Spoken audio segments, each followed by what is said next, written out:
further questions, we'll get started. Okay, I'd like to welcome up first speaker for the Affirmative. Mind if I just move this down? Yeah, or you just pop it here.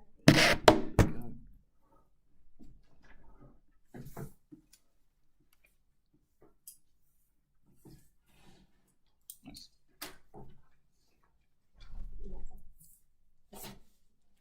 Right. The environmental movement needs support and it needs it fast. The Gating stands for a world where environmental movements alienate huge swathes of the population by setting unrealistic, unachievable goals.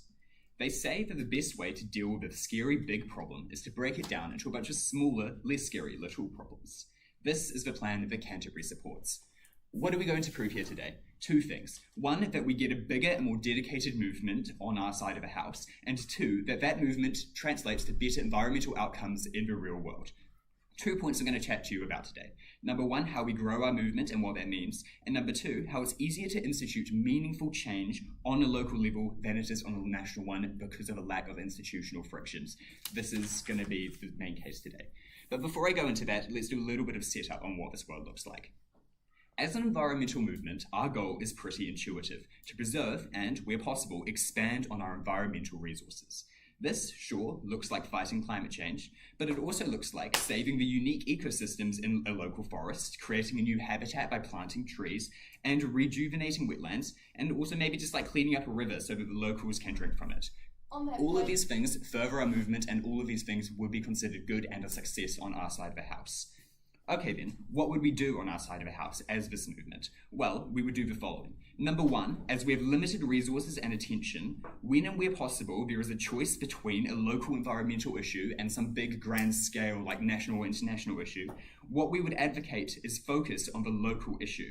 We'd almost always pick the local issues in those situations. Number two, what these local issues look like is maybe a regional local election for like your state governor or something instead of national elections for like the president. It might look like funding a bunch of local court cases against like smaller companies instead of like one big Supreme Court case against BP. What this might look like is planting a bunch of trees and cleaning rivers. No thank you. What that might look like is engaging with the third world on a community level instead of trying to like go in there and democratize them and change all their politics. Maybe it just looks like cleaning up their local rivers, giving them like tools to increase sanitation, etc., so that pollution decreases. Okay, and just to be clear, number three, that we're still like the environmental movement. So obviously we would still talk about climate change and advocate for national change at times, but the main focus on our side of the house is that this will never happen at the expense of local change. This is the most important thing for us in this debate. I'll take your POI now.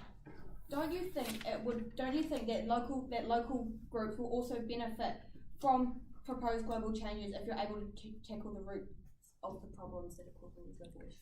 I'm sure it would, but they would benefit even more from specific local changes in their communities. And not only that, if we get a bunch of local change in a bunch of communities, that scales up to the big international changes that also benefit the local communities. This is what we stand for. 2 points for you today. The first point is how we get more buy-in from the public, because we're not going to lobby and out money like big oil and all these big like polluters. What we're going to have to do is going to outvote them, like build a strong, connected movement that reaches many sections of the population, and then from there try outvote them, try get big institutional change through that mechanism. No thank you. How do we achieve this better on our side of the house? 3 mechanisms. Number one, on our side of the house, when we advocate for cleaning up a local river or educating local schools about climate change, that kind of thing, on local levels, things are it's less abstract, right? It's very clear where the benefit is on our side of the house. If you sue a small company or you try to get a local governor elected, it's a lot more clearer how knocking door to door to get people to vote for your environmentally friendlier candidate will actually have a meaningful change, because that guy is a lot more likely to get in office for the effort that you as an individual put in. What that means is that instead of on their side of the house where you're protesting against climate change is this broad concept where you might have a protest which might make government 1% more likely to be sympathetic to you, which might make them 1% more likely to vote more favourably on your side, which might make them lower CO2 emissions in New Zealand by 1%, which might then lead to a 4% less than 1% decline in global emissions. This is like not the kind of world we stand for. That's super abstract. That's really hard to build a movement behind. When we have clear, achievable goals, people will float behind that because people like seeing that their money and effort actually gets outcomes. Mechanism number two, that we get more buy-in is that your skin is in the game. When we're focusing on rural Australia and then we're helping them reduce fire issues from bush burnings, etc., as a result of climate issues. What this looks like is that since people's skin is in the game, since people are personally being affected, since their local community is getting nicer because there are more trees, etc., being planted, they are more engaged in the system, they're more willing to get involved. And mechanism number three, when it's on a local level, you know the other people, you're more likely to listen to your friend's granddaughter than Greta Thunberg. Alright, what are the outcomes of this? It means that we get more support for the movement because people are more sympathetic to the movement because they see actual change being instituted by the movement. So what this looks like is three things. One, on our side of the house, we get more donations. This looks like us having more resources to institute more local change and more resources to institute more national change. Two, this looks like more newsletter sign-ups. So people are more educated on environmental issues, changes they can make, and petitions they can sign, etc. on our side of the house because they're more sympathetic to these movements. And on that point. And number three, that people are more likely to join the movement side when they turn their gaze on national issues. If Greenpeace has helped you out in the past and they've made your community more resilient to fires in Australia, you're going to be more sympathetic when they then come to you and say, can you help us vote on this national issue? That's really, really good on our side. We get better national change. Point number two, though, is that more change occurs on a local scale. This argument revolves around the premise that it's easier to get material, real-world change on a local level. We'd argue that this is true even if we got the same buy-in on both sides of the house, but we get more buy-in anyway. But let's give two reasons for this. Number one, that things actually happen with mobilization on our side of the house because there are less institutional friction that exists for their movement. On that point. So what this looks like is more achievable, short-term, specific goals that are clearly measurable, that are a lot lower scale, so there's less institutional friction. So this maybe looks like not having to push through a bunch of lobbyists or push through big international corporations, and maybe just being able to get a bunch of trees planted, maybe just being getting a local candidate elected. There's a lot less institutional pressure to get through that. If you build a movement in a local community by sending a Greenpeace representative down, what that means is that you're more likely to get an actual change made. And reason number two is that when you're on their side of the house with really large scale environmental pushes that are often vague and unspecific, you have to dilute the movement to appeal to as many different groups as possible. Whereas if you focus on a local community scale, you can just deal with local communities and what that local community wants. You don't have to appeal to 50 different groups and have a really vague, unmeaningful policy agenda. So what that means is that we get more actual change. This is pretty intuitive, by the way, as well, right? It's a lot easier to get these changes made to get a local candidate in than the president and as an environmental movement. What are the outcomes of this? Well, if you plant a bunch of trees in your local community, that's really good. But if you plant a bunch of trees in most communities all around the world, this scales up and we get large-scale carbon sequestration. This is true for most local changes. If you get a new local environmental candidate in, this is really good because he makes better local decisions. But suddenly when Parliament is stacked with a bunch of these environmental greedy candidates, we start to get a lot more international and national change in our policies. What this looks like is when you've got a bunch of companies who are polluting everywhere, getting nipped at the heels by a ton of local lawsuits, that means that there's a lot of big international change because these corporations are unable to operate. For these reasons, for the scaling up, we are so, so proud to affirm.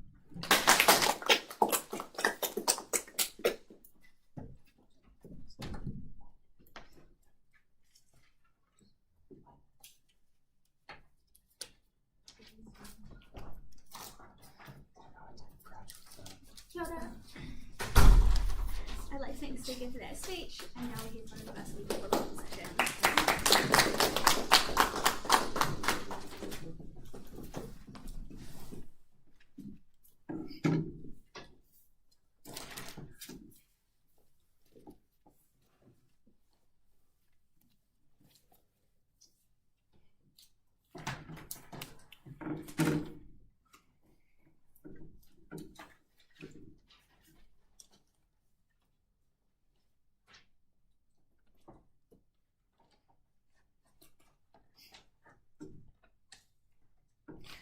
lost this debate right at the start when they decided to narrow the focus of one of the biggest issues that our generation faces into such a narrow scope, when they chose to narrow an issue as broad as climate change onto something as narrow as planting some more trees in your local community. What do we stand for on this side of the house as the environmental movement? We stand for a world where ultimately we are focused on the big issues surrounding climate change rather than just trivializing it down to local communities. We think ultimately that when we're able to focus on climate change more broadly, not only will we be able to focus on the really big issues that we are facing, issues that we characterize like businesses, like holding businesses to account to cut emissions, like making sure that the Paris Agreement is honored, like holding central government to account to make sure that they are achieving their climate emission goals, rather than just focusing on local environmental issues, like some beach cleanups or maybe some more bins and parks, which are all nice to have, but we think that we'll be able to claim all those benefits, which I've spent 8 minutes talking about, on our side of the house when we're also focusing on the big issues at the same time as well. It's really important to note in this debate that for the environmental movement to be successful, it ultimately needs to achieve a social paradigm shift that fundamentally changes the way that people live, and that can only be achieved with a focus on big picture issues. Because when we're focusing on big picture issues, like lowering CO2 emissions, which ultimately lead to lower global temperatures for people's children to be able to grow up in a world that's more healthy. We think that people are going to have more buy-in for an issue like this, rather than planting some more trees in a city that you don't even live in far away, which is where ultimately they'll be concentrating most of their resources on, as they've said. They talked about how people are going to be more likely to listen to their friend's granddaughter advocating for these issues than Greta Thunberg. I'll get on to why this is not true more detailed in my MEC, but we ultimately believe that on our side of the house, their friend's granddaughter will be more likely to listen to Greta Thunberg as well as the rest of the general population, as well as the rest of our environmental movement on our side of the house, because we're focusing on such a global level compared to them. We will prove in today's debate that we as the environmental movement will achieve better outcomes for climate change by focusing on a global level rather than local issues. Positive environmental outcomes are beneficial for the environmental movement. I'll get on to more of this within my points. We have 3 key points for you in today's debate. Firstly, surrounding efficiency and why efficiency increases on our side of the house for the environmental movement. Secondly, on why tackling local environmental issues and having that as the large focus of the environmental movement is weaker compared to focusing on big picture issues. And thirdly, Liv at second will focus her splits on accountability. Onto my first point surrounding efficiency. Look, it's really important to note that environmental movements ultimately have an underlying incentive to achieve outcomes for the environment as quickly as possible. When environmental movements are able to achieve outcomes for the environment, and these outcomes are bigger for the environment, that's better for the environmental movement, because the environmental movement is able to grow and focus on more issues and able to continue solving these really big issues that we're facing, from really big issues like climate change and lowering CO2 emissions, to even the small issues which the affirmative side have focused this debate on, like planting more trees in your local community. 4 key mechanisms for this today. Number 1, on exposure. We say that by focusing on big picture issues, movements will be able to create more traction. Why is this? Because people are more likely to ultimately support a movement which is focusing on some really big picture thing, with something that has really dire consequences for everyone, like lowering CO2 emissions to lower global temperatures, rather than just a cleanup of Foxton Beach, which can be done in one day, but ultimately isn't going to lead to these underlying changes and that social paradigm shift which I discussed, which is ultimately needed for the environmental movement to be able to gain any traction, to have any success. By focusing on these big picture issues, we're making people more aware. People are going to be more likely to follow the environmental movement. They're going to have more buy-in, and they're going to be more aware of these environmental issues. When people are more aware of these environmental issues, because of this increased exposure, this means that the environmental movement is strengthened and is more likely to be in a position where we are able to take on big business like Shell and BP, big government like in the US and China, to be able to tackle them head on and say, actually, you need to deal with these issues. We've got all these people on our side. You're losing these people on our side. They're going to be more likely, therefore, to listen to the points that we're saying. Secondly, we say that actually on our side of the house, we'll create more funds. They talked about how they'll somehow be able to get more donors, but we fundamentally believe that it's a really simple formula. When you have more exposure, it leads to more money. Why is this? Because more exposure means that you're appealing to more people, including donors, which means that ultimately you're going to be able to receive more funds when you're appealing to more people with really big picture things, rather than just a little cleanup of your local beach, which ultimately leads to greater support for the movement. This matters so much in this debate, because with greater funds, the environmental movement is able to expand, is able to increase its marketing on a more broader scale, which means that it's able to get more buy-in from the public, which is able to expand its movement, it's able to be in a stronger position to continue to hold like big government, big business to account.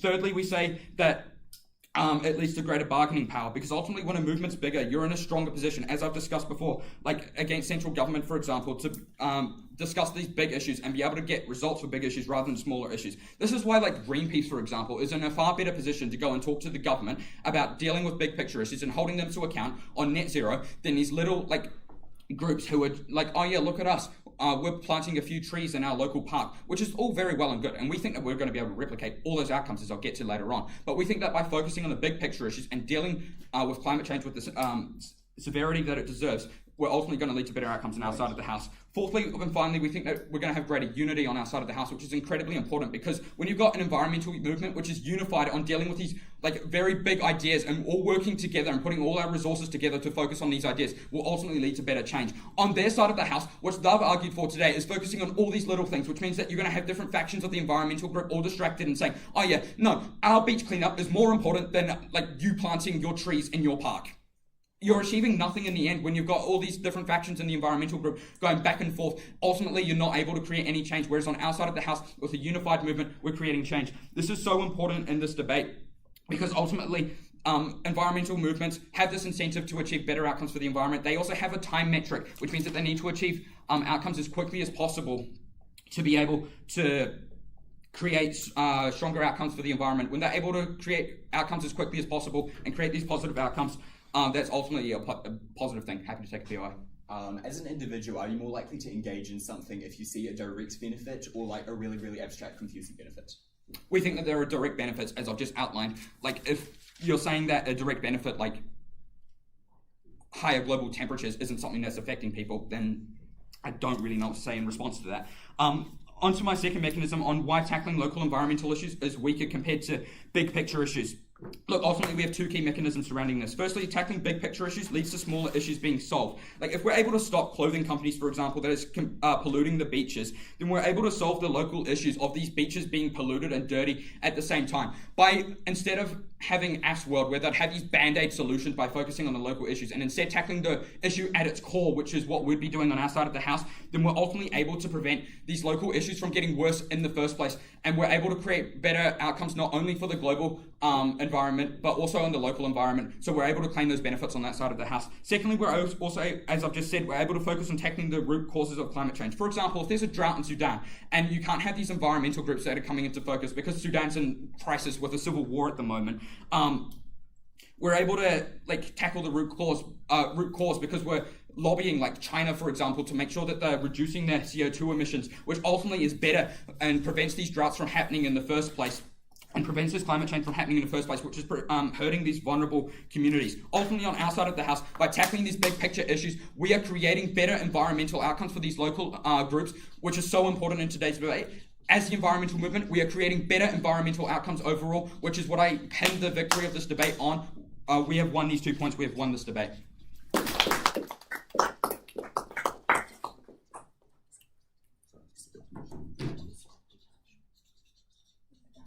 I'd like to thank the speaker for that speech, and now we'll hear from second speaker for the introduction.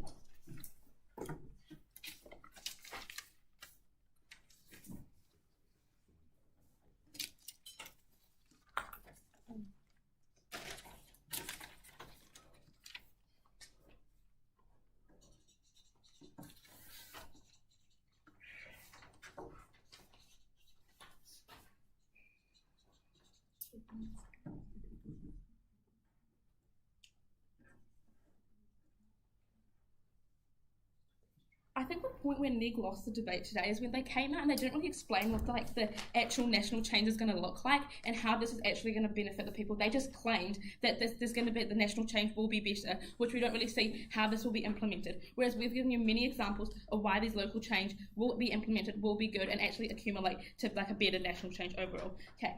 So 2 things I'll do for you in my speech today. Firstly, like a clash around like which side kind of like can like actually implement the change, and then like a second clash on like the which side gets better like environmental outcomes overall.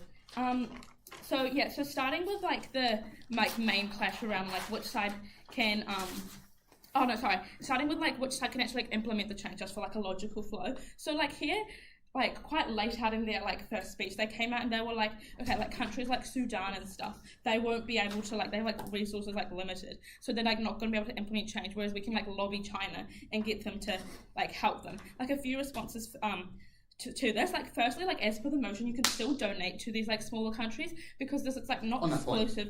It's not exclusive that like that you don't have that money, you can still donate to them. So we see that this change can still be like created, so we kind of think this is like symmetrical on both sides.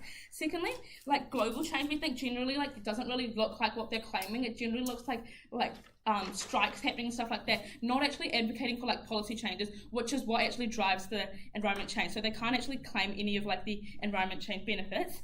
Thirdly, we also tell you that like simply like lobbying China like does not work. Like, have they listened in the past? They haven't. And will they listen in the future? They probably won't. On that like point, a small country like Sudan, just like some Sudan people like just like lobbying China will not get them to change and like support them. We don't think that they can really claim this. Okay.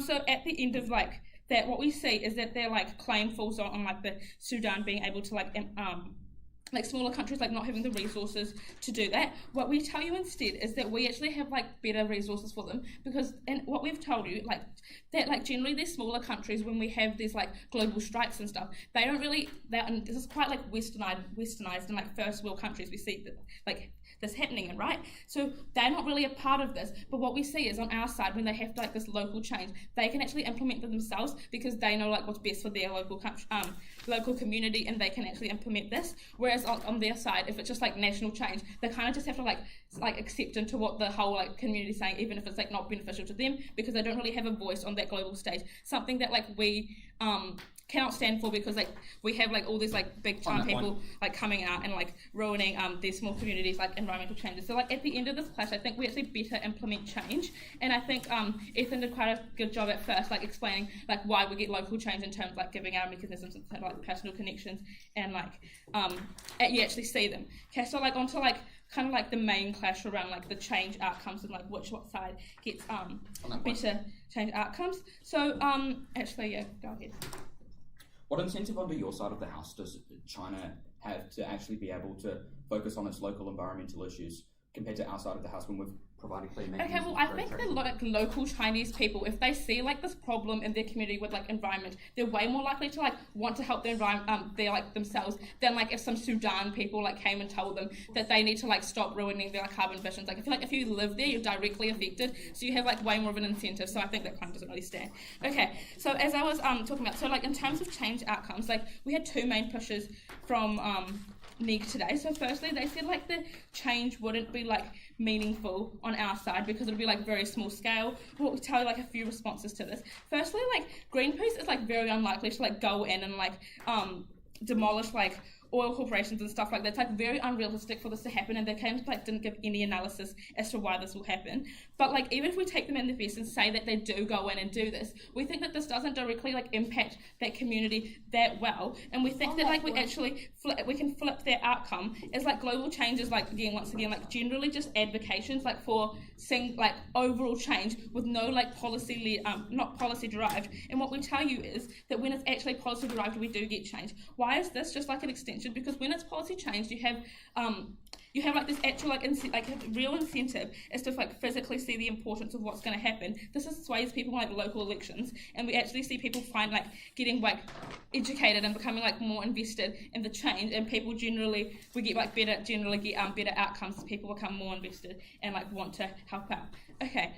Secondly, we heard like the second push they heard was that their change is like, even if they get one change, it's like so much better than like all of our small changes combined. Firstly, we tell you that like we don't see this like being like this happening at all. Like in the status quo, they claim like the Paris Agreement and stuff like that, but like US left the Paris Agreement. Like stuff is like not really like the international thing that they're claiming. It doesn't really exist in the status quo, so they can't really claim any of those benefits. But like secondly, the change won't happen because like, and they didn't really respond to this when we told you about this, because countries won't agree. Like countries have different ideologies. Like Brazil's going to have different environmental policies than New Zealand. They won't agree like together, so there won't be like effective change overall, because like they're gonna like fight over like diplomacy. Okay, and then thirdly, we see that even if they do say that like they get this change, we see this as like so far-fetched and happen like so down in the future, that if we like actually implement this like local change now, that this will like accumulate and be like far better overall. And we've told you already at first that like that local change will accumulate and become bigger national change, so we can actually claim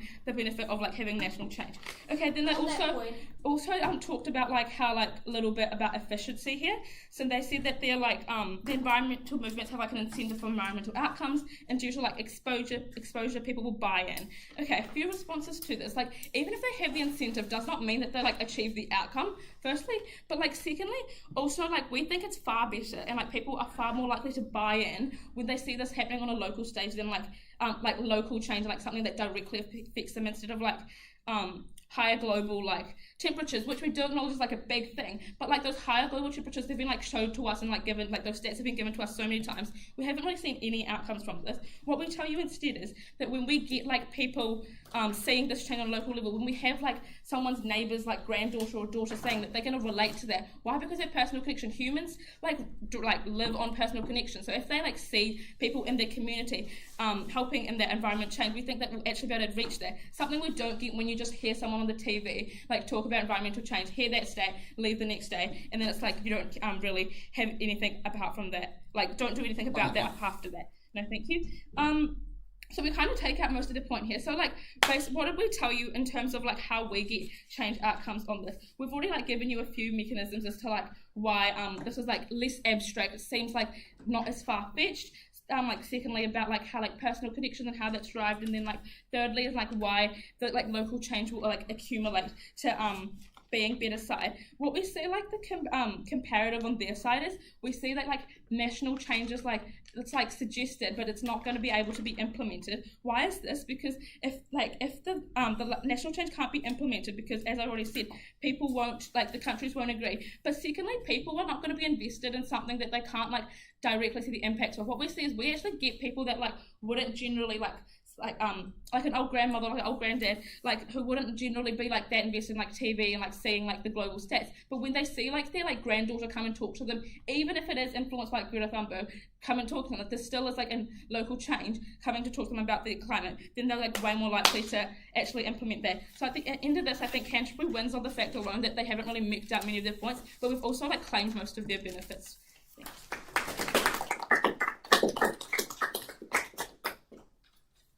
I'd like to thank the speaker for their speech, and now we'll hear from the second speaker for the opposition.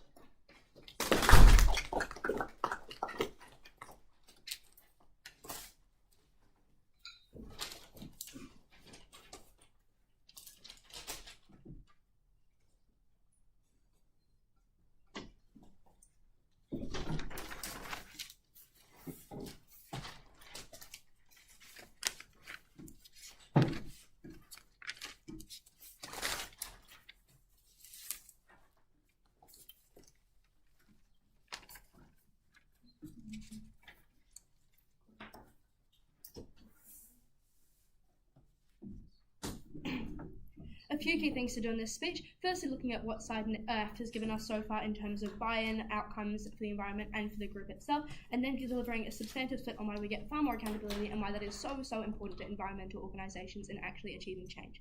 Alright, so what have we heard from side AFF today so far? We've heard two key thrusts from them, firstly on buy-in, secondly on outcomes for the environmental movement themselves. So we've heard a lot from AFF in terms of buy-in. They've given us a lot of material, basically coming down to, oh, you're more likely to listen to someone that you know, they're much more tangible issues, that kind of thing, right? A few key responses here. We think that environmentally, everyone is affected by climate change. Everyone has been affected by climate change to some extent, right? We think there's going to be a lot more buy-in, a lot more donations there when you're actually talking about droughts that everyone experiences. You're actually talking about global warming or lack of farming because of global warming that everyone experiences, rather than just talking about a little beach in Ghana or something, right? We don't think that it's really going to impact on a large scale. You're going to get the same level level of donations, right? These are very compartmentalized issues that occur solely in these groups. So if you're talking about Malawi, people who care about Malawi are going to invest in that, yes, but if you live in New Zealand, you're probably not going to be invested to the same extent as you might be to the entirety of global warming that is ruining economies, that is ruining the environment, that is ruining everything for everyone, right? You're going to get far more input there. We've also heard a little bit like listening to people that you know. We think this might be true, right? But we think that everyone to some extent has experienced climate change, so that's likely to flow on there. And we also think that people in a larger group that has more access to resources are able to put forward more resources there. Note that this is in response to some of the first AFF's material and in terms of watering down content to appeal to people. We think this happens anyway when you water down problems just to solely appeal to these local problems, right? You're not actually targeting the real issue, which Tane told you, that's coming from actual global climate problems. All of their material rests on, fixing this little tiny local issue is going to fix the whole of global warming, and that's simply not true. The flow-on effect is that when we impact global warming at its highest point in terms of carbon emissions, that kind of thing, we actually get outcomes for the environment there. What else have we heard from them? We've heard a little bit about if your skin is in the game, you're more likely to be invested, specifically citing the example of bushfires in rural Australia, right? We think, again, this leads back to the problem of droughts in terms of global warming. If we fix that, or if we actually start to fix that, we're going to see far less bushfires anyway. Okay. And then in terms of actual outcomes of what we get for the environment and for environmental movements. Note that most of their material was actually catered to fixing the environment, not why it was so great for the environmental movement to get these outcomes. We have given you material at Tane talking about why fixing the environment as a whole, or actually taking steps to fix the environment, is better for the environmental movement because it actually fulfills their incentives, gives them more exposure, makes people more likely to commit to them, that kind of thing. What have we heard from Side AFF in terms of outcomes there? They basically existed along this line of, local people are more likely to donate. We just don't think that's true. We think they're going to get more exposure, more money. Tane told you about this when you actually exist trying to solve really big global issues, right? They've talked about if you protest, you're only going to get 1% of change in terms of global emissions, right? We think that 1% is still an excellent pace to start, and that's doing much more than just cleaning up a beach in Foxton, like the example that Tane gave you. Just because they want some politician to get in this tiny region, that's going to have very limited change compared to the widespread effects that we could actually achieve under our side of the house, because we have those resources. Those resources aren't being split between thousands of little regions, little problems that actually aren't going to compile into any tangible effect on climate change until 30 years in the future, right? Climate change exists on a time metric. We have to act fast, and we are the team, we are the house that does that today, right? Because we actually have those resources, we actually have those donations. In terms of, again, of outcomes, we heard a lot from Second that we didn't actually talk about what this looks like. So let's run through that really quickly. We think that national change, as they keep calling it, could exist lobbying governments or talking to governments, actively promoting policies, but we also think it exists in talking to corporations, actually trying to advocate for sanctions, strikes, like they've said, to raise awareness, to actually get into those the cycle of more money, more exposure, more change there, right? We also heard a lot about how smaller countries can still donate, so there's still going to be change. We just don't think that's true. Right, they don't have those resources, they can't donate. Some poor little Chinese child isn't going to be able to donate to the same extent as a huge global movement could to those kind of problems. I'll take a POI really quickly if there is one before I move on to my substantive material.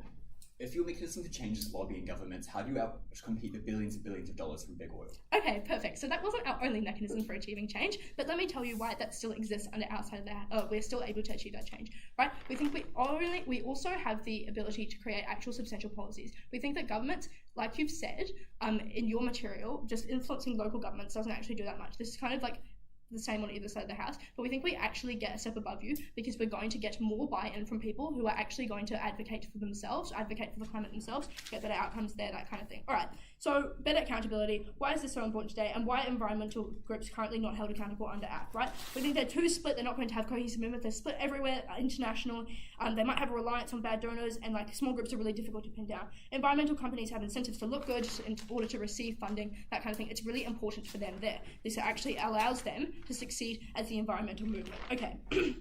Two key mechanisms for this. Firstly, a bit of an extension on Tane's material on funding, and secondly on numbers, right?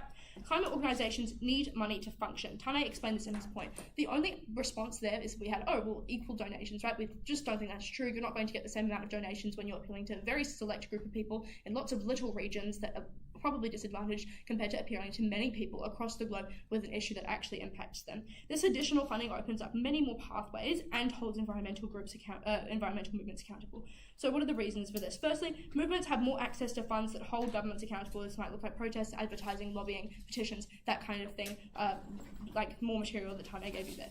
This also allows them to hire lawyers that might protect the movement from corrupt agents and gives them the best means by which to hold governments or corporations accountable. This extra funding also means that environmental movements don't have to rely on potentially corrupt donors or donors that have agendas in order to receive funding, right? We think that if under Side Act's world, they are going to be so desperate for funding because they're just trying to appeal to these little groups. They're going to look anywhere for money that they can, and that's really bad, right? More funding means more independence. These these environmental movements are actually going to be able to achieve change without being beholden to anyone, right?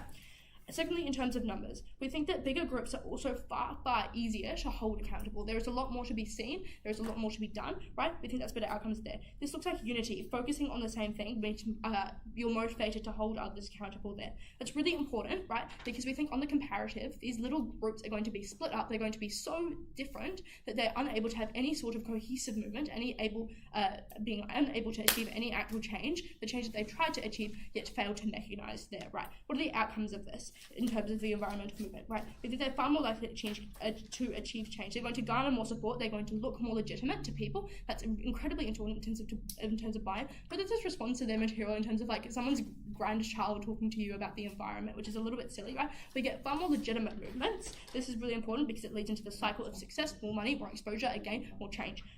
We think that environmental movements are going to be much less influenced to stop or step down by strings attached donations or by governmental pressure because they have that level of independence and accountability there. Why should you weigh this material so much more highly in the debate, right?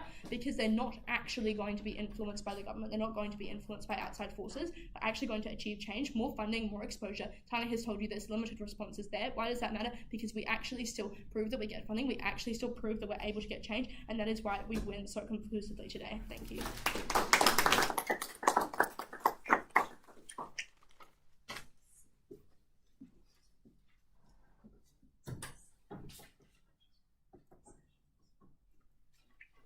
Kia ora, I'd like to thank the speaker for that speech, and now we'll hear from the third speaker for the proposition.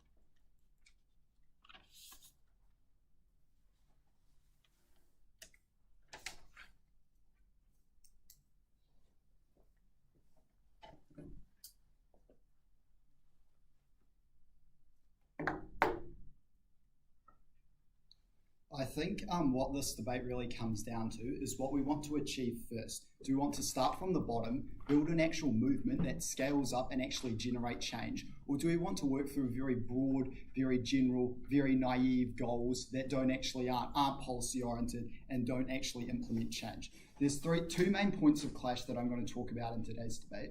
Firstly, I'm going to chat about efficiency and buy-in. No, this is the most important material in this debate. Insofar, if you prove you get more buy-in from the public, you win the debate overall, as this buy-in is actually how you institute change. Then secondly, I'm going to talk about small scale versus big scale change and the sort of accountability split that we heard come out at second sort of folds into both of these in our two main areas. Okay, now onto efficiency and buy-in. I think we see two sort of competing claims that both sides get more buy-in from the public. The main claim from side NEG here is that they get more exposure since it's like a global movement.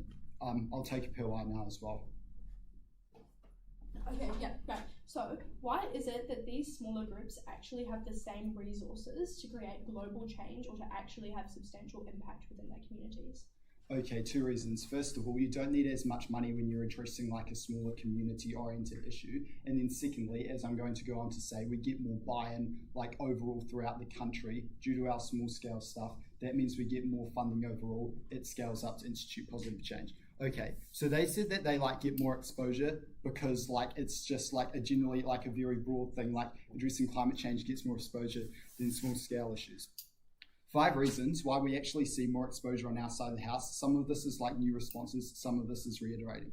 Firstly, I think we see people are more personally affected. For example, what this looks like is like a riverway being polluted in your town, or like a fire, like fires burning in like the outback in Australia and stuff. You're more likely to actually join a group and act on, join a group and act on these changes at the point in time it personally affects you, rather than when it's like a very broad thing that doesn't directly affect you and stuff like that. The main response we see here is that like everyone is like affected by climate change. I actually think like, well, this is like true in theory. I think many people don't actually see it. Like, for example, when you're like someone living in like the middle of like New Zealand, you don't actually see like tangible effects in your everyday life of climate change. You aren't really aware of it.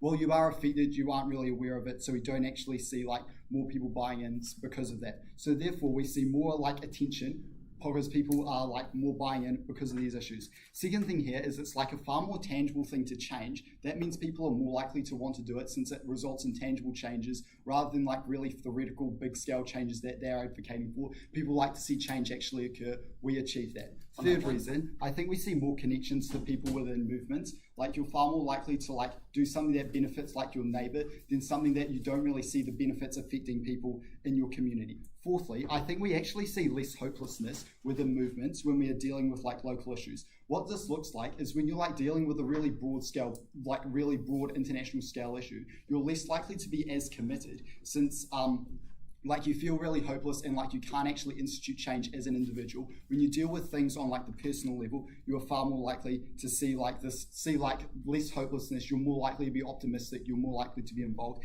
And then fifthly, I think since individuals actually see changes being implemented in their community, they are more likely to join in. They're more likely to buy into the movement and more likely to get like more people in that way. So I think on the basis of this, we actually see more political buy-in on our side of the house since we address issues in communities where these people are affected, where these people actually feel like they can make a change. No, thank you. Right. So why is this so very important in this debate? I think it's because if we prove we can get local change, we can scale up, as Ethan said. And secondly, I think what local change is like it creates this power and creates this accountability and actually leads to change. What does this scaling up look like? I think it looks like all of a sudden there's like more awareness within your community. What this looks like is now because you're like more aware of these local issues, more buy into these local issues, people are like more likely to vote for like politicians on a local level that are likely to institute positive environmental changes. What this results in is like all of a sudden, since you're electing these politicians, now on the national level, there's more like environmentally conscious politicians in power. That leads to positive national level changes. Since we're working from the ground up, we can actually lead to like really positive changes overall. Right. So at the end of this point, I think we see like at the same large scale benefits at like our best case, since we're working from the ground up to elect these politicians to like create more awareness overall. And because we like scale up these issues when it's occurring like everywhere, it leads to massive benefits. No, thank you. Except we have like laid the groundwork and we have a higher floor case insofar as that we do prove that we get like these lower level changes. So I think we went off by it. Now to change. I think we see, firstly at the top of this, I'd just like to say that they've like made a bit of a mischaracterization saying that it's like just beach cleanups and stuff like that. I think what like local change can also look like is advocating for like local politicians or like protesting local businesses and stuff like that. That causes change later on a national scale. It's not just cleaning up a beach. I think that was just a bit of a like uncharitable characterization from them. I think we brought 2 reasons why we're more likely to actually see tangible changes occur. There wasn't much engagement from them on this. The first one is that we see like less institutional friction. There's less obstacles to institute change on a local level. And the second one is we see less dilution of the movement since you're like advocating directly for your community. You aren't advocating for a really broad thing that needs to change country to country, community to community. You see more consistency in policies being implemented there. So I think the outcomes here is we lead to scaling up. We actually lead to change being implemented. Their main response here was basically to claim like symmetry and say that they still get this. However, I think this is wrong since it's like limited like capital in terms of like time and resources that these like climate change movements can invest in. So like when you're focusing on international issues, you can't focus on like national or local issues at the same time due to this limited capital. No, thank you.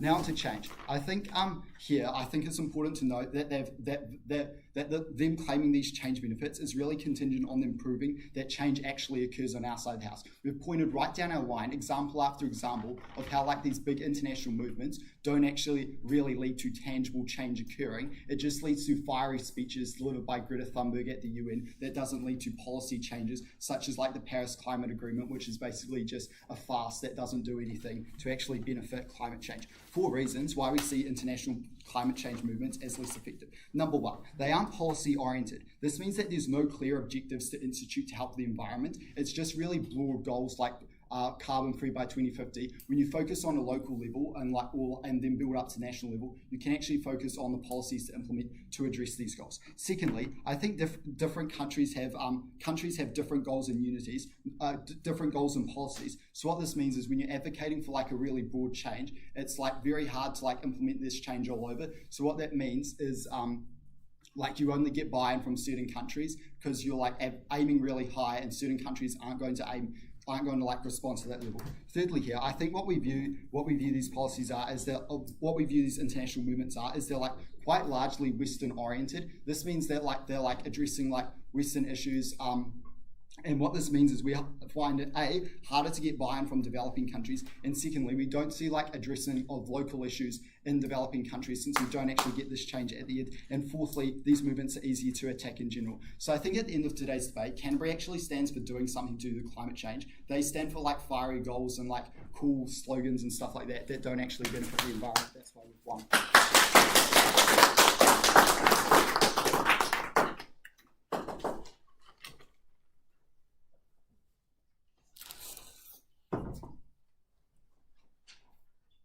Kia ora, I'd like to thank the speaker for that speech, and now we'll hear from the third speaker for the opposition.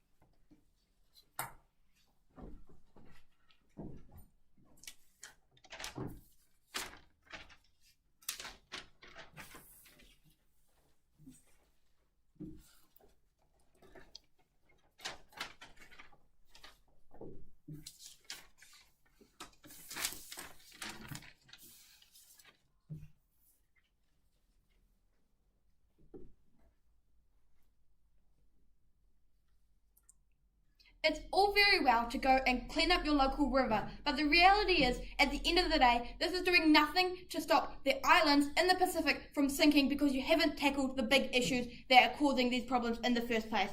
3 questions I'm going to be asking and answering today. Firstly, which side gets more buy-in and support? Secondly, what side can get change? And thirdly, what does this change actually look like? So firstly, on buy-in and support. So we had 3 mechs from AFF on why they get good support. Okay, so firstly we heard that, if we do it at a local level, it's more better and meaningful. Okay, response here. Firstly, tackling these issues won't fix the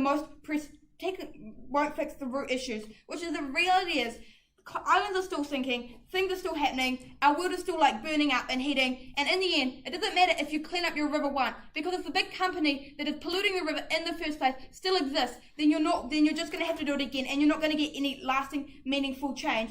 The second thing we had was that skin is in the game. People are going to get way more into it if they have like something that they're personally involved in. Okay. So, firstly, we're going to tell you that it's more likely on our side of the house because we're focusing on issues that everyone has skin in the game in. For example, if we're talking about carbon emissions, people have skin in the game. They have incentives to want to fix it. If they know that their children are going to be growing up and not having any clean air to breathe, if they know that the city they live in is going to be underwater eventually, this is why everyone gets skin in the game. Whereas it sounds like on their side, what they're saying is, okay, so the only people who are going to be focused on these issues other locals, they're not going to get the same buy-in on a global scale that we get, because they're only focusing on a few select things that only a few select people have skin in the game for in the first place. And then the other thing they told us is that people trust locals more. You know, they used their example of you're going to listen to your granddaughter, not Greta Thunberg. Okay, so we're still going to have things happening on the ground level. We're still going to have things getting involved at a local level. The difference is on our side, people are going to be working towards a different goal. They're not going to be working towards just cleaning up the river. They're going to be working towards ending pollution globally. Okay, and secondly, we're also going to tell you that people are more likely to join a movement when it's unified and a bigger movement is something to be a part of. For example, we've seen this time and time again. When movements get big, when they focus on big issues, people join because they want to feel like a part of things. They want to be part of a group. We're going to get more buy-in because people are going to feel like being part of a large group rather than a small community group is going to get more effective outcome. Okay, so can we get change? Right, so I think now what we've established is that we can already get that they're not going to be getting large numbers of buy-in on their side of the house. So moving on to, can we actually get change? Well, we've heard from them, no we can't, it's too ineffective, it's not going to work. Okay, why can we do this? Firstly, we're just going to say, yes, we do get change. Why? Because we're getting more people involved, which leads to more funds, which leads to more change. So firstly, on donations, what we've heard from them, what we've told you is that donations are essential if we want to actually get anything done. So why are people donating more on our side of the house? Because what we've heard from them is people only care about their local issues. They're only going to be they're only going to be getting donations from like your local community. And secondly, I'm going to ask you to think about the communities that are actually affected the most by climate change. They're often poor, they're often vulnerable, they don't have a lot of money to go around and go donating people in the first place. Why is it different on our side of the house? Because we're going to be attracting donors from wealthier areas we're going to be attracting donors.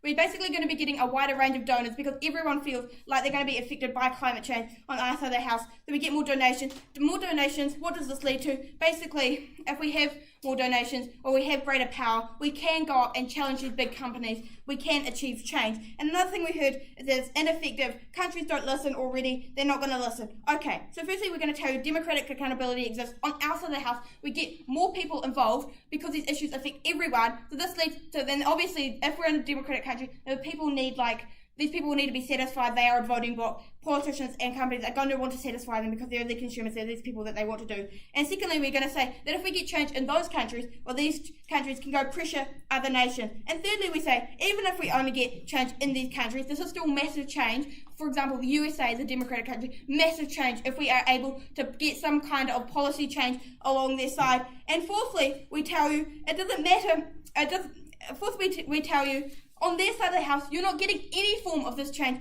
at all. China's not getting challenged at all. At least on our side of the house, we get something. Why is this so important? Because if we've proven that we get the effective change at a global scale, we're able to challenge the issues that are most important. Ultimately, we say if we can stop a big company and get them to lower their CO2 levels, this is way more important than cleaning up the river, because we stop the islands from sinking, we stop the Amazon from burning, we stop all these things. This is way more important than any possible benefits they could tell you about change at a local level. Okay, and the other thing we basically hear from them is, oh, well, you know, this change doesn't exist. One of their speakers came out and said something like, oh, well, people just don't do policy change, things like that. Okay, so firstly, we're just going to say it's not true. There's definitely ways for people to come and challenge the policy. What does this look like? This looks like a large group of people who are all united for one thing, going to the government and saying, you need to change your policy, you have to do it, or else we're not. And the government's going to want to do that because they're going to want to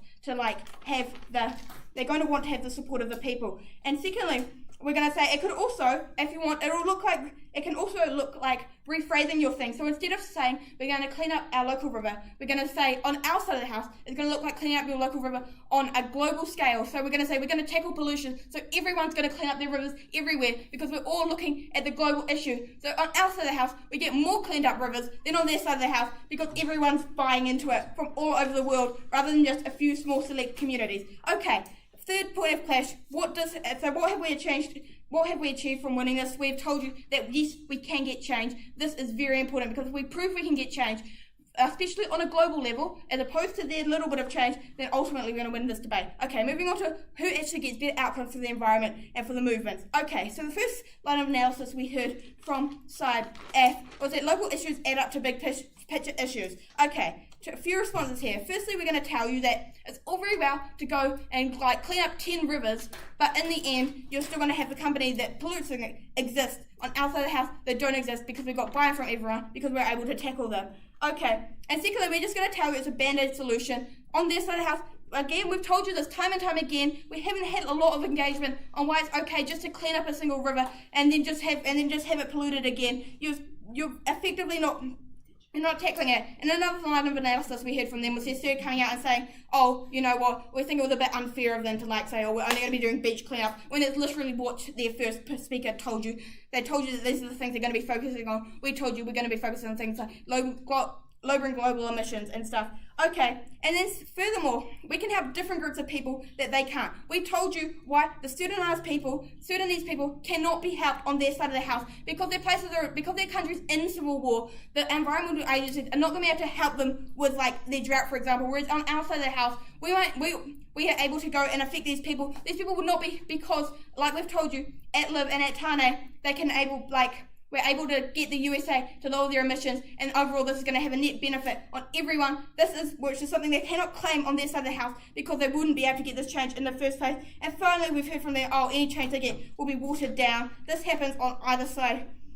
So first say we're going to say this is happening on our side of the house. On their side, you're going to be splitting it between many rivers, less money, a little more watered down, and it's going to be overall less, more disjointed because no one's focusing on a big goal together. You're all going to be disjointed. We've proven to you, and ultimately we say we've proven to you that we can get change. If people seek change that is tangible, which we've proven to you what we can get, then we are going to get better outcomes for the environment, for the environmental agencies, because people see them more positively, and for everyone. Thank you.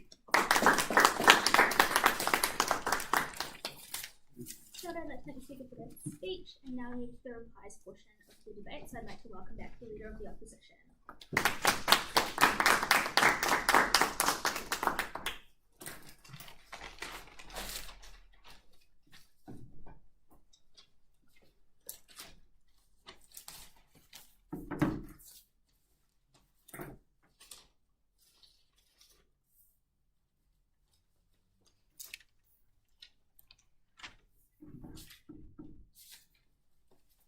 Two key points of clash in today's debate, firstly on buy-in and efficiency, secondly on change, which house achieves that better, and who achieves better outcomes overall for the environmental movement, because that is what today's debate is about. Firstly on buy-in efficiency.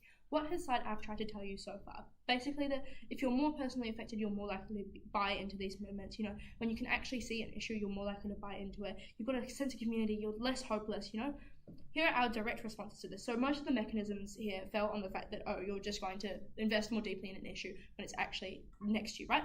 Firstly here, right, we think people in Tuvalu care about Tuvalu. They care about Tuvalu's beaches. However, people who are affected by floods, droughts, fires, and pollution care about those things. These are far more widely applicable, far more likely to get impacts there or buy-in there, right? We think that smaller groups of people investing in lots of smaller regions or smaller issues is unlikely to have the same compounding impact as what we can actually achieve when we get far greater buy-in, efficiency, like Tane told you, along the lines in terms of funding, bargaining power, exposure, and big issues that more people can commit to, right? They're just generally far more applicable issues. In terms of seeing changes actually implemented, we think this is very region specific. Sure, if you see something being cleaned up, or if you see your local business being lobbied to have better solar panels or something, right? Yeah, maybe you'll feel more invested. But the reality is that you're only going to feel truly invested when you see wide-scale change. Otherwise, all the people who aren't in that region are not going to see any change. It's far more uplifting or hopeful to see that another country has entered into a climate agreement to try and reduce carbon emissions than to just say, Tuvalu's had their beach cleaned up again, because they do that so often, right? We've also told you again about cohesive movements and cohesive messaging, consistent messaging. Note that this responds to some of their material on diluted messaging. We think that it's far more likely that these groups are going to be able to put consistent lines together rather than differing from region to region to try and appeal to whoever that granddaughter is talking to. We also told you about more bargaining power, and a power imbalance improves between movements and big businesses and central government, right? We gave you lots of mechs about this, especially at Tane, and in terms of accountability, where we're actually actually going to be able to hold these groups more accountable. Why is this so important? Why should you weight it so highly? We actually achieve the social paradigm shift that is needed to actually tackle climate change, and we achieve change quicker with consistent movements. This is very important because the metric of climate debates is time. We can achieve this more quickly. Secondly, on change, what do they try to give us? Basically said, there's going to be less friction, there's going to be less diluted movements, a lack of consistency, and there's limited capital in terms of like policy orientation, right? Firstly, we think in response to that climate groups don't want to be beholden to the government or have to try and like suck up to the government in order to get change. That goes against what they want. They want to be independent. I gave you a lot of material on this in terms of accountability and what they want to achieve there, right? They've told you again and again that like countries have different goals, so you're only going to get buy-in from some countries, but this exists on the exact same plane for the much smaller group that are far more likely to have different opinions in terms of regions, right? We've told you that we support consistent change that isn't reliant on politicians in terms of accountability. We have cohesive goals that achieve more change because they're actually widespread, they're actually something that people can work towards, instead of just being like, oh, well, we've got, we're going to lobby this business, and we're going to hope it works, rather than actually having a tangible goal there, right? We think that small issues are an outcome of big issues. Solving little issues isn't just going to magically fix climate change. The only way we can do this is fixing the huge issues that have flow-on effects that actually achieve change there. This will happen far more quicker than trying to clean up enough, whatever, with actively pollution coming from problems that haven't been solved with big corporations, right? Why is this so important in the debate? Why do you need to weigh it so much more highly? Because we get change faster, it needs to happen faster, and we get more consistent change along the lines. We get change that actually matters to people, that matters to the globe, right? And we actually have we prevent any more of these little issues popping up, local issues popping up, and that is why we are so, so proud to negate today. Kia ora, I'd like to thank speaker for that speech, and now we'll hear from the leader of the proposition.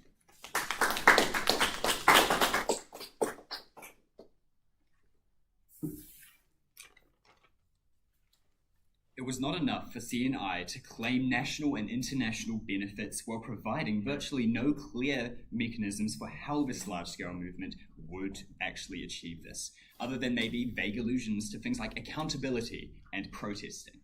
Ironically then, they have committed the exact same mistake as the movements that they espouse, claiming broad international change without providing a clear path to the average citizen of how to achieve such a change. We are going to focus on how we get a bigger movement, because that's pretty important, and also how we get mechanisms that actually implement change as opposed to their side and misleaders. All right. How do we get a bigger movement on our side of the house? And note that once we've proved this, as we pretty clearly throughout this debate have, that this kind of filters down to all the other points too. That if we've got a bigger movement, if we've got more donations, if we've got a greater focus, then what that means is we get more local change, more scaling up. And also when it comes to things like international change, like signing petitions, etc., when more people are on those mailing lists, there's more people are engaged in the movement and have respective movements in the past, we're going to get better change. So how do we do this? One, we've told you that it's more tangible, that their side of a house is really, really big. When you have a really unsurmountably big problem where it's really unclear to the average citizen how any contribution you could ever make could even begin to scratch the surface of making one tiny little percent of a change in fixing this issue, that it's really, really hard to get buy-in. They've told you that because climate change is big, you get more buy-in because everyone's affected. No, that's not true. What they also had to demonstrate, and what they clearly failed to do, is demonstrate how actions from the individual actually leads to changes in that goal. You can't just say there's a big goal so more people will buy into it. You have to prove why people can change that goal. They have not done so. We approve it because it's more tangible, just a cleaner river. That's something people can achieve on an individual level. People will buy in on that level. Two, we've told you that there's more skin in the game, that people in China care about people in China, and people in Tuvalu care about people in Tuvalu. That means that if you as Greenpeace dispatch representatives, etc., and provide solutions for those local communities, that more people will get involved in that than they would if it was trying to fix the world just by donating $10, because they don't see how their money, their effort, their time creates a path to that. And because they're personally affected, they're more likely to engage. And we also told you about local connections with local people, which Angam did a really good job whipping. Because of this, we get a bigger movement because people are more respecting of Greenpeace, etc. They're more likely to sign up for the mailing lists, they're more likely to donate, they're more likely to be educated on environmental issues, and they're more likely to be sympathetic to the ideas, etc., of the environmental movement as a whole. What does us getting a bigger movement mean throughout this debate? Well, one, when we look at their mechanisms to try achieve change, such as lobbying, protest, donations, we've got a bigger movement, we've got bigger protests, we've got like more money to be donated, and all these like higher like impact changes because we achieve most of our benefits better than they do. Furthermore, the benefits that they do name aren't like really clear how they actually lead to any change. Lobbying against $1 billion oil company is not going to work as like an individual. Protests and just saying shame on you, government, probably isn't going to lead to like them trying to pressure China and go to a trade war in China like they're trying to say. They need to have made that link clear to even begin to claim that victory. Furthermore, we actually get things happening on our side. We've given you 2 reasons for this. One, our movement is less like diluted. They have to appeal to a bunch of like a bunch of sectors of the population with a really vague, broad movement. This is almost kind of shown by their side by the fact that they've even like named a policy that the government would institute like at all throughout this whole like speech, which I think is kind of interesting, right? That they have a diluted, vague movement that less people are going to buy into, which means that on our side of the house, because it's also just a lower like bar of effort to get changes happening, we get more changes happening. If we get even slight change, that's something we get that they do not. And because we're an environmental movement, we care about like more trees. But also we've demonstrated that a bunch of trees leads to like a bunch of carbon sequestration when we scale this up to an international level. And they've said this is just a band-aid solution, but look, as he pointed out, it's pretty uncharitable because we're also talking about local boycotts and lawsuits, politics, scaling up to local representatives and trash cleanups. Like we've had a broad range of local solutions that can lead to international change. Because of this, so proud to have it.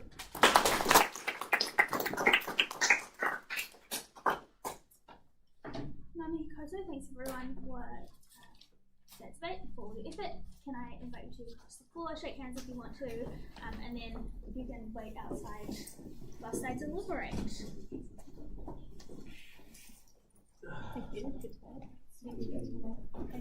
Yeah. Sorry for interrupting with that.